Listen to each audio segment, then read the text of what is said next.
मनुष्य मन की इच्छाएं। यह प्रवचन आनंद मार्ग के प्रवर्तक श्री श्री आनंद मूर्ति जी के पुस्तक योग मनोविज्ञान से लिया गया है। सबसे पहले हमें समझना होगा कि इच्छा क्या है। इच्छा वह शक्ति है जो हमें खींचती है, वह धक्का नहीं देती बल्कि आकर्षण के माध्यम से आगे बढ़ाती है। जैसे किसी बच्चे से कहा जाए, तुम शरारती हो पर मैं तुम्हें बहुत चाहता हूं।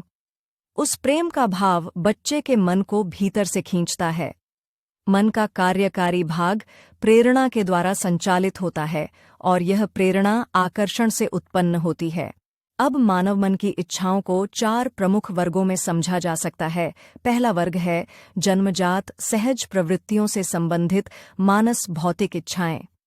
ये वे इच्छाएं हैं जो जन्म के साथ आती हैं, जैसे भूख, प्यास, सुरक्षा की भावना। ये जैविक आधार पर कार्य करती हैं और शरीर तथा मन दोनों को प्रभावित करती हैं। दूसरा वर्ग है अजन्मजात सहज प्रवृत्तियों से संबंधित मानस भौतिक इच्छाएं। ये इच्छाएं जन्म के बाद वातावरण, शिक्षा और संस्कारों से विकसित होती हैं, जैसे किसी विशेष वस्तु, स्वाद या सुविधा की चाह। ये भी शरीर और मन दोनों पर प्रभाव डालती हैं, परंतु इनका निर्माण सामाजिक संपर्क से होता है। तीसरा वर्ग है मानसिक आभोग के लिए मानसिक इच्छाएं।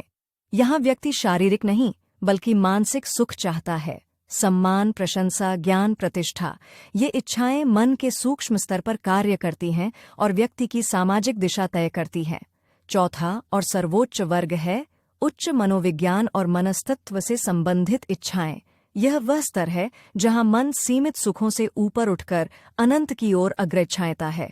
सत्य की खोज, आत्म साक्षात्कार, परम चेतना की अनुभूति, ये उच्चतम इच्छाएं हैं। इस प्रकार हम देखते हैं कि मानव मन की इच्छाएं केवल भौतिक नहीं हैं, वे क्रमशः स्थूल से सूक्ष्म और सूक्ष्म से कारण स्तर की ओर बढ़ती हैं।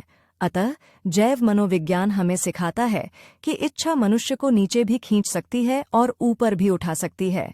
दिशा इस पर निर्भर करती है कि हम अपनी इच्छाओं को किस स्तर पर विकसित करते हैं। धन्यवाद।